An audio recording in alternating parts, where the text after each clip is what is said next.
Thank you for showing up to the session after lunch. I feel like this is the most dangerous of all sessions to actually speak at, so thank you very much. So my name is Matt Shelton, and this presentation was originally going to be given by Mador Ng, but he unfortunately wasn't able to attend. He had a last-minute cancellation, but I wanted to make sure we credited him up here because it's a great presentation, and Mador is like the big brain at Google Cloud on threat modeling, and so it's very humbling to be able to give this presentation.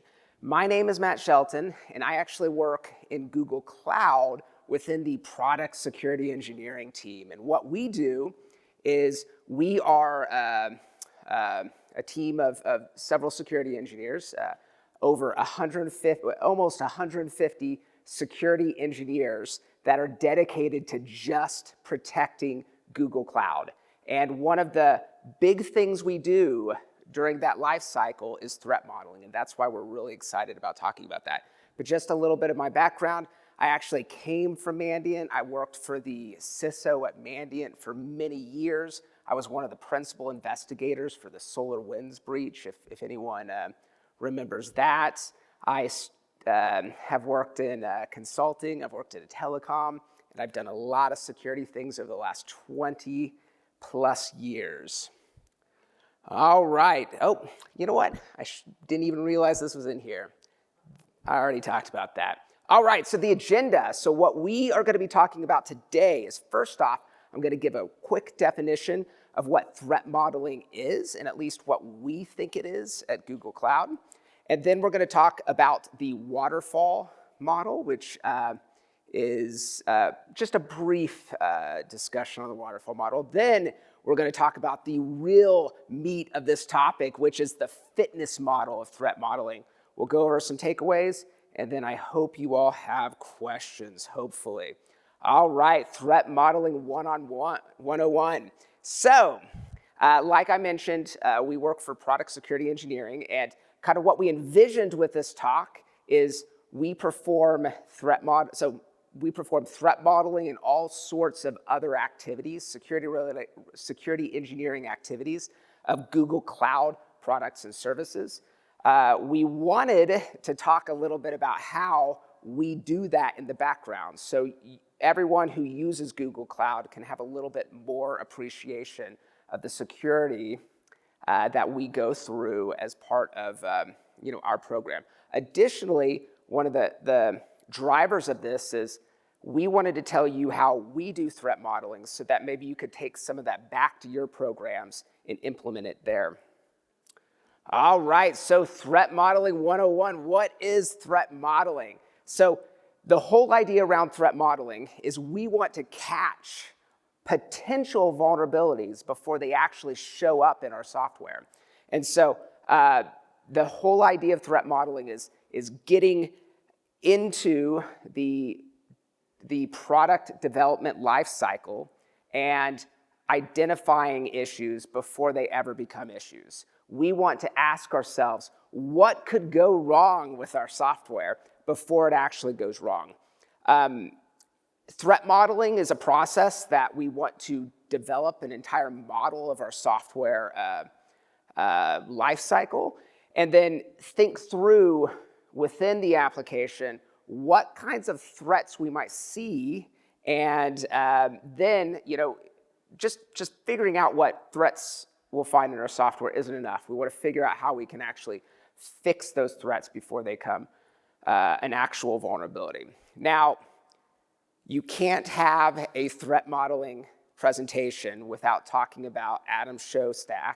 He's the godfather of threat modeling. I don't know if anyone's ever called him the godfather of threat modeling, but I'm going to give him that title. And everything he's ever written, he has talked about 4 questions. What are we working on? What the system is that we're trying to review. What can go wrong with that system? What are we going to do about it? And did we do a good enough job? So the whole idea around threat modeling, we're looking for threats. We're trying to figure out how to remediate those threats. And then furthermore, there's a life cycle around it to say, can we do it better in the next iteration? All right, the 6 W's of threat modeling. And I'm not going to go over every single one of these. As Jennifer mentioned earlier, we will have these slides up on the website. But I did want to touch on a few of the individual bullet points within this slide. First off, the why.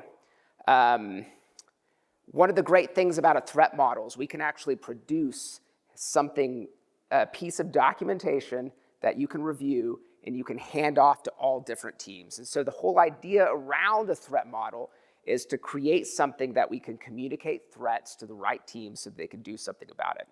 The other why that I think is really important is around prioritization. Google Cloud, we have lots of code, we have lots of developers, and we have lots of new products that get pushed out fast. So when we see vulnerabilities, we can't always figure out how to remediate all of them. So the idea is we want to prioritize what gets fixed and make sure we have the right plan in place. And I think threat modeling can help illuminate what the top threats are to your environment and the ones that need to be addressed quickly. The who, I like how we just led here with anyone, and then we enumerated a few people, because really the whole idea around threat modeling is you don't have to be a security engineer to do threat modeling. Everyone in the org can do threat modeling. It's all about sitting down, thinking about your architecture, and thinking through what the threats to each step of that might be. And you don't have to be a security person. It does help, but you don't have to be.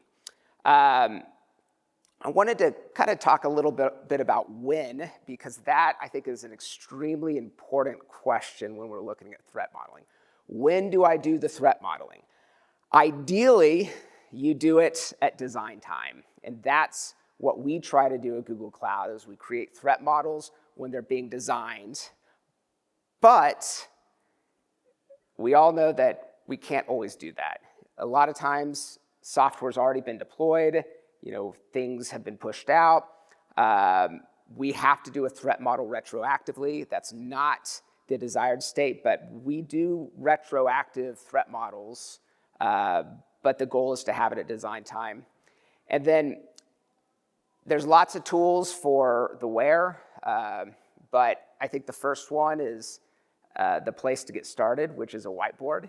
And you don't have to have, a formal, picture. You don't have to have a tool, although there are some really great tools, like OWASP has a free threat modeling tool that you can download that I think is a great place to start. But you don't need any of that. You just need a whiteboard. You draw up your application's data flow diagram, and you figure out what needs to be done. The how, there's several different methodologies for looking at individual threats within a particular component of your system. STRIDE, I think, is the most famous one. That stands for spoofing, tampering, repudiation, information disclosure, denial of service, and elevation of privilege. I had to write it down on the slide because I can't remember all those. But when we talk about spoofing, is a great example of one that my colleagues and I think about all the time. Just thinking about threats to Google Cloud services. With the cloud, authentication is the primary attack vector for most of our customers, and so we put a lot of thought into how do we safely store tokens, how do we protect cookies, et cetera, et cetera. And so spoofing is a great example of that. Obviously information disclosure is something you have to think about. Can you pull data out of a database in your threat model? Do you have a GCS bucket storing data that is inappropriately secured, et cetera, et cetera? I have POST on there. As a former Mandiant guy, I love talking about kill chains and attack life cycles. So you don't have to limit yourself to one of these methodologies, but you do have to come up with something. I like kill chains and attack life cycles. All right, the other thing that I like about threat modeling, very specifically, is that in a lot of disciplines, there are formal techniques to look at the structure of an entire thing. And I think in security engineering, we don't have a single, overarching methodology to look at and evaluate the risk of a system. Instead, we have lots of individual methodologies that are very domain specific, and we have specific checklists. For example, we have hardening guides for different products, and they all look different. It is not overarching. And what threat modeling does is it actually gives us something that we can overlay on an entire system and start really coordinating among different domain security teams and reducing the risks and the threats to a system through this overarching methodology. All right, so I am first going to talk about the waterfall method. I'm not going to talk very long about this because this is the way that we prefer not to do it, but I think it needs to be said because it's something that I think a lot of our customers use as well. So, waterfall. Waterfall is a very classic software development lifecycle that a lot of organizations use. And the way a waterfall lifecycle works is you do several stages in a row, and you then produce software at the end of it. And so you tend to have these long release cycles. It's a very linear, sequential flow of work, and it starts with design, it goes to implement, test, deploy, etc., and it's just very linear. The problem with it is it's software gets released takes a long time to release software, and by the time you release software, your threat model is going to be out of date. So there's a concept we like to think about, waterfall threat modeling, which is very similar. It's basically inserting the threat model in between the design and implement stage of your waterfall method. The problem with this is it's not very flexible from a threat modeling standpoint. There are not the appropriate feedback loops within this environment to help you, fix the threats that you see. And so that's why we generally, have a hard time with this. But at the same time, using a waterfall threat modeling method is better than not. So here's a great example of where this falls down. And so you'll notice I actually have a very simple architecture diagram here. It's like a basic web app. We have a load balancer, a worker, and a data server. And this is something that we would draw out in our threat model as a data flow diagram or a high-level architecture diagram. And we would then start looking at the different threats on the different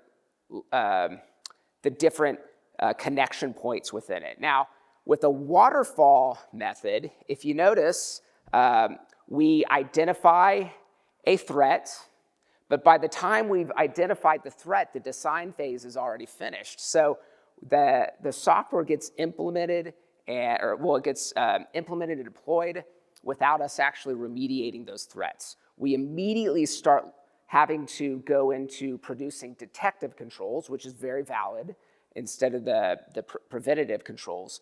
We have vulnerability researchers start looking at things and kicking things off. By the time our vulnerability research team actually develops a full exploit chain, round 2 of the waterfall begins, and we're still addressing round 1 of the threat model findings. So it's a little bit inefficient, and it takes a little bit of time.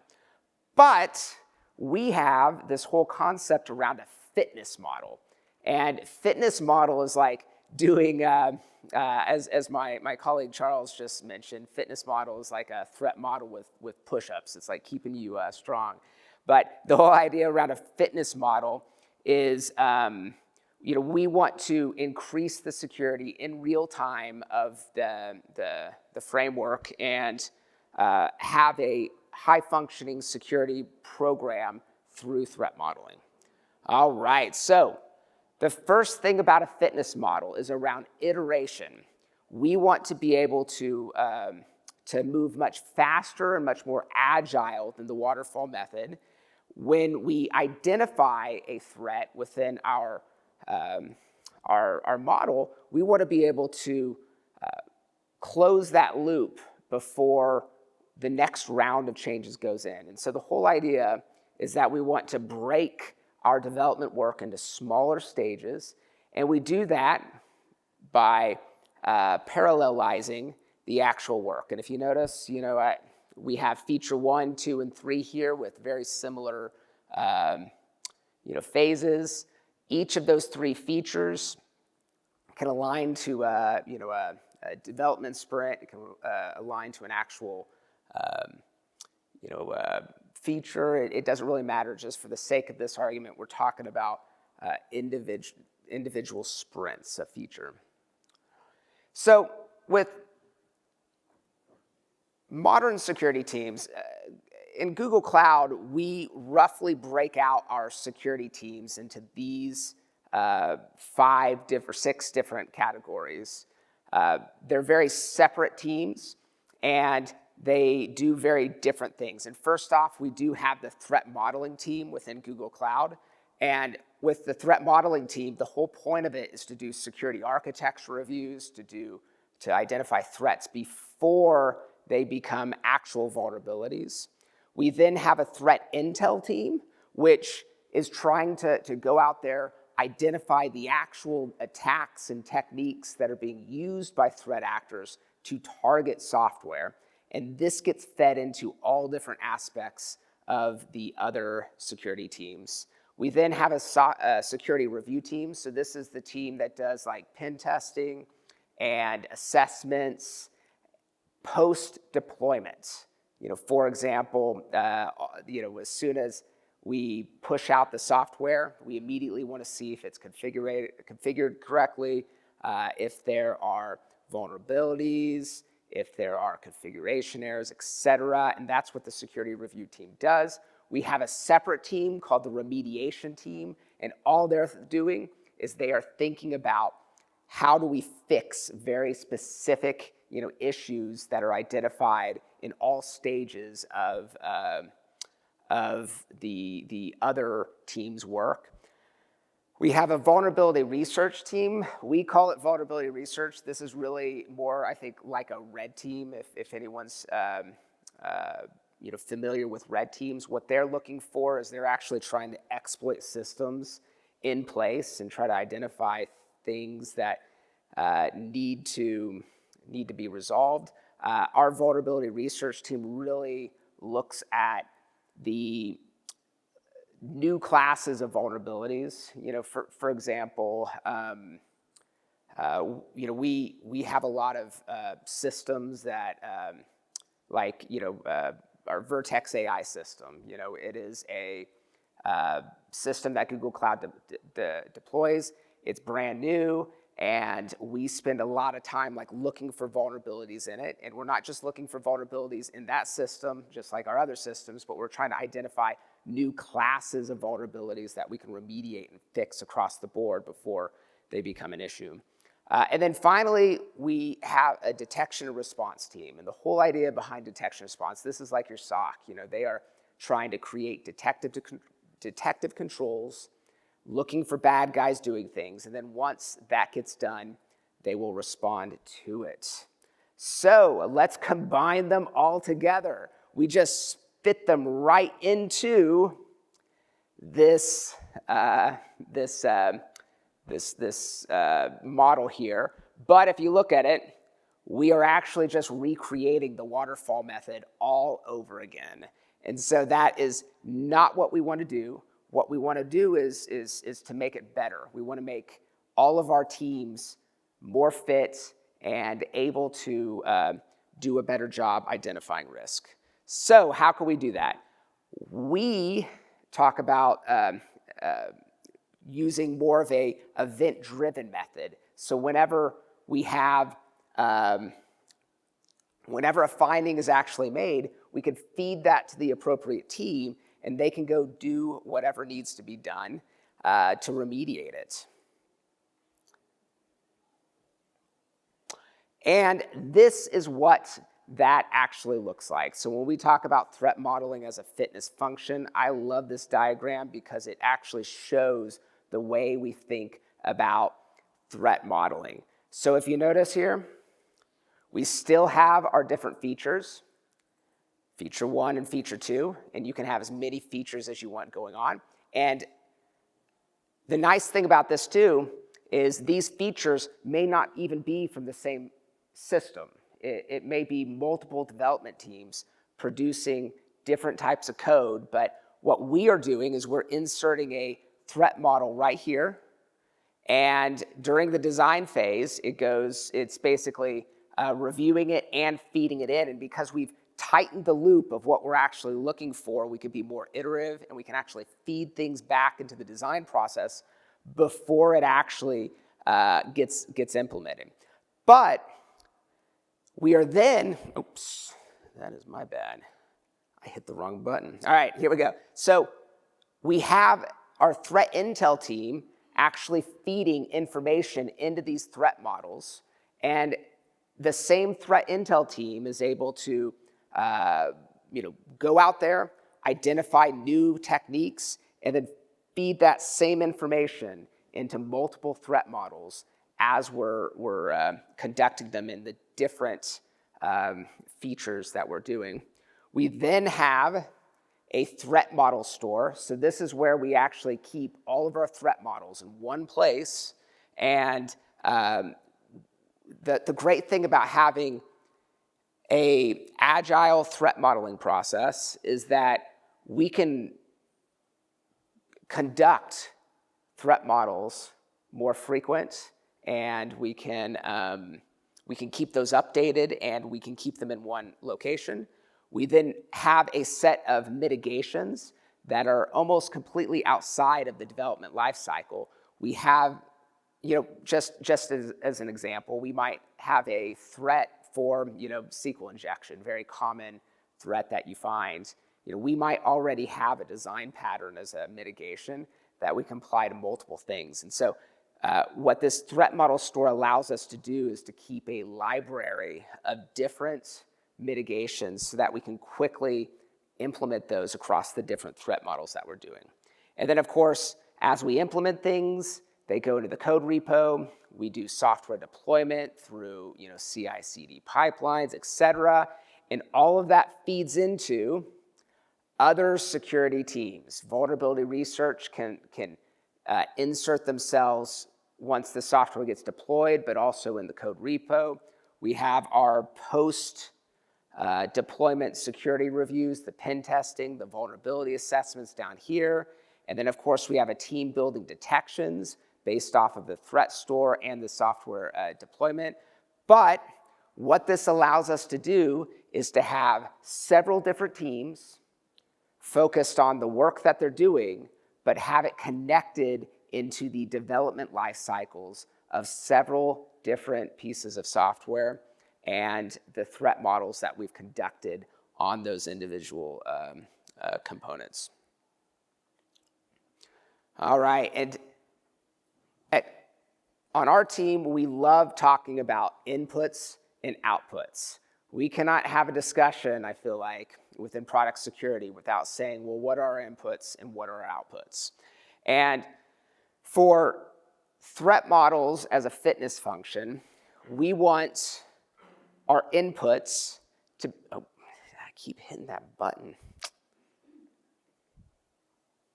All right, we want, obviously as an input, we want threat intel to be at the core of all of our threat models because that's what is happening out in the wild, and that's what's going to fuel the actual threats. We want to insert code as an input, and we also want to have the documentation, the security reviews, the vulnerability research, the mitigation building.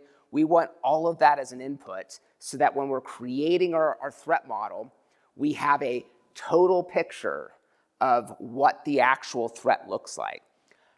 Then as an output, what's great about threat modeling is it doesn't just have to be a threat that gets fed back into the design model. It can actually be a queuing system for the rest of our security teams to go out and do different types of work. So with our security review, so for example, security reviews right here, we want them to be able to, when they're conducting pen testing or vulnerability assessments, we want them to be able to go into the threat model store, pull out a brand new threat model, and start looking at it to come up with an actual pen test plan or vulnerability assessment plan. And it actually makes them more successful as a team. We also very much love detection engineering to be a part of this output process as well. I mean, we very much take our threat models, hand them off to our detection response team, and they look at every stage of the model and say, here's where we're going to create our detections and feed them into our SOC. And that's an output that really provides us with a lot of additional detective controls. And then, of course, from a fitness perspective, what we're doing to up-level the team through this exercise is we want new mitigations for identified threats. We want to create those detections to actually detect when the threats are being exploited. And then the real goal is we want to have fewer vulnerabilities as part of this process. And of course, with all of this, we're increasing the connectivity between our security teams, making them more effective. All right, and so this is our example of threat modeling as a fitness function. And if you notice, this is the exact same model here as the previous one. But this time, when we've identified a new threat through threat modeling, we can immediately kick it over to our vulnerability research team or our red team to start trying to figure out how they can create an exploit chain for that. We can then start implementing mitigations immediately. We can start creating detections immediately. And the idea is that we can actually create vulnerabilities or prevent the vulnerabilities from being inserted before we even deploy the software. And the whole idea is when we've identified those threats, because we're iterating so quickly, we can actually use the output of those models to help us mature our next models that we do and the other concurrent models by adding to our database of record. All right, so I have a few takeaways. First off, threat modeling is a great tool. As the picture says, threat modeling is great. I think we use Gemini to actually create all of these images. It's so much easier to create images in the day of AI because you can just throw in a prompt and it spits something out. But the threat modeling is much better when you do it iteratively. Don't try to boil the ocean. The waterfall method will work, but it is not nearly as useful or as productive as the fitness model, where we can break a threat model into multiple components and actually do things. Additionally, another great takeaway is that when you actually start doing threat modeling in this iterative way, you start gaining muscle memory on how to do it. You become more efficient with each threat model that you create. So for me, what that says is, the best threat model, when should, it's like the old cliche, when should I start my first threat model? Well, you should have started it 5 years ago. What's the second best time to start a threat model? Today. And so just go ahead and start doing it. You'll get better at it. And then I think the other big takeaway that we have is threat modeling can actually bring successful security teams together and make them more efficient. And then finally, composability. I think that I know all of you probably have the arrangement of your security teams a little bit different than how we do it at Google. But the whole idea around threat modeling is it can be a tool that you can connect your different security teams together and make them more efficient. And, there's lots of ways to do threat modeling. Please don't think that you have to do it like this. I think the real key is to start threat modeling, implement it into your processes, and just move on from there, even if it's just a diagram on a whiteboard. And I think with that, I'll open it up to some questions, if we have any questions. Timing, Matt. Thank you. Round of applause for Matt. Thank you so much for that. Okay, guys, any questions that you have, please raise your hand. I'll come on over with the mic. Okay. I do not have a bottle of water.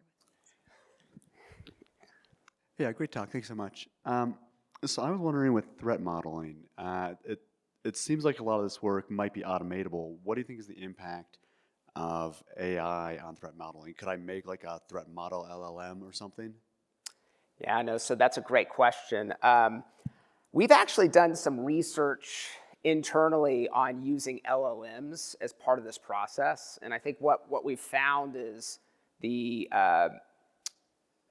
threat modeling definitely lends itself to LLMs. Just like any other tool within your security program, it is not going to be a all-encompassing solution. But what I think we're going to be seeing in the next few years is LLMs are going to be able to get us 80% of the way with threat modeling. Because many times you can catch the exact same threat patterns across multiple threat models using LLMs. And so I think we will see LLMs being used. I think it's going to still require a person in the loop, but it's just going to make that person much more successful. And what we find is we can't keep up with all of the threat models at Google.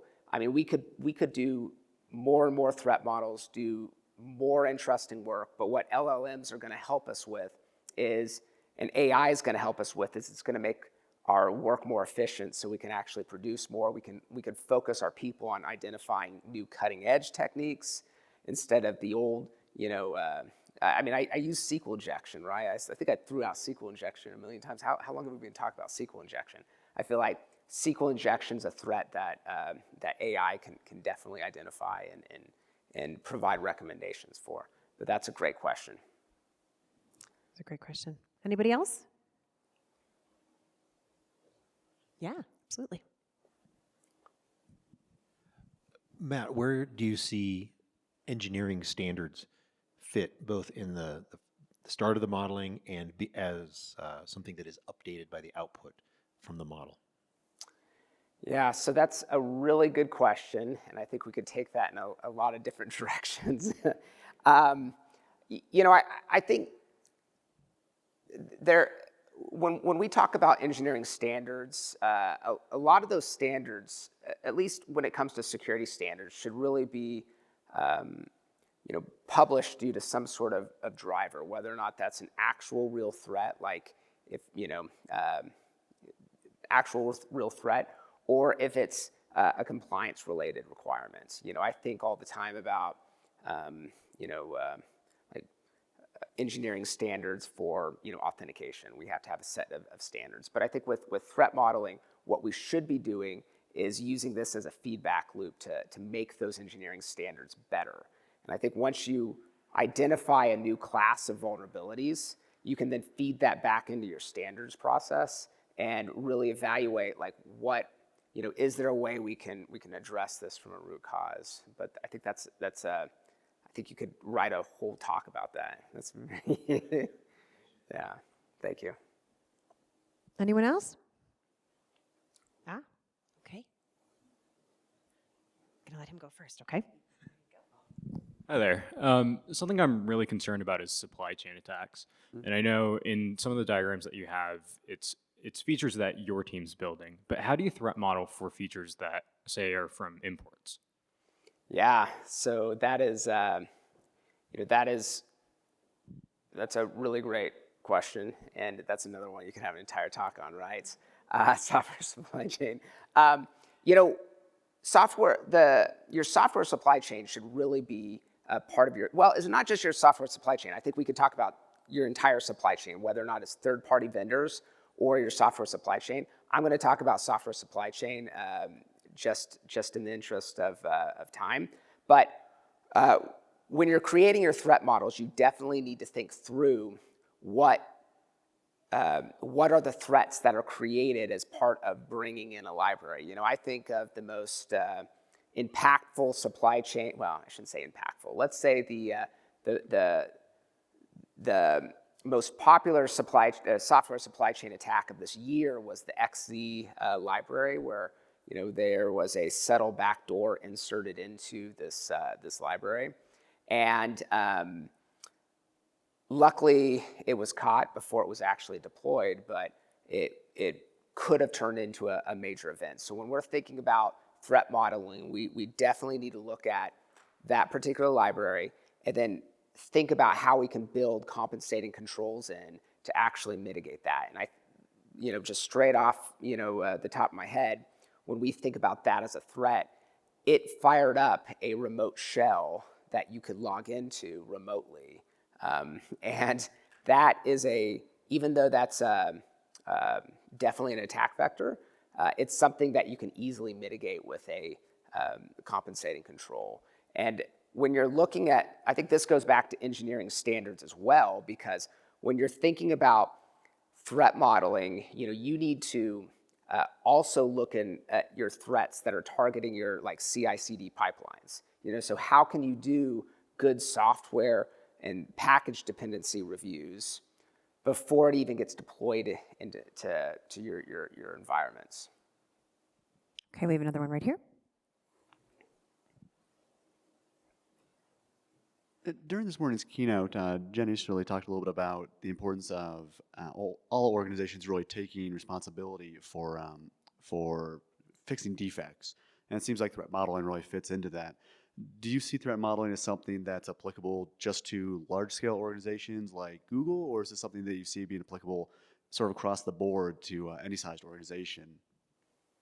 Yeah, no, I think that's a great question. And Jen Easterly this morning talked about, I loved her line when she said, "We don't need more cybersecurity, we just need more reliable software." And I think threat modeling is that process that can be used to get us to more reliable software. And the cool thing about threat modeling is you don't need additional cybersecurity software. You just need people really thinking about what those threats are. And there is no formal methodology on how to do threat modeling. So when someone asks you for a threat model, they're not expecting to have some sort of thing that that gets presented. You can start with threat modeling with just a whiteboard. And so I think you don't have to be a Google-sized organization to start threat modeling. You just have to be able to think through what my attack surface looks like in my application, where might an attacker exploit it, and then think through how you might prevent that from happening. So it's almost like a tabletop exercise before an actual design happens. And that's something we also heard about from Kevin yesterday, is tabletop exercises are a fantastic way of thinking through what you would do if something happened. And I think a threat model can be a tabletop inside of your software development process.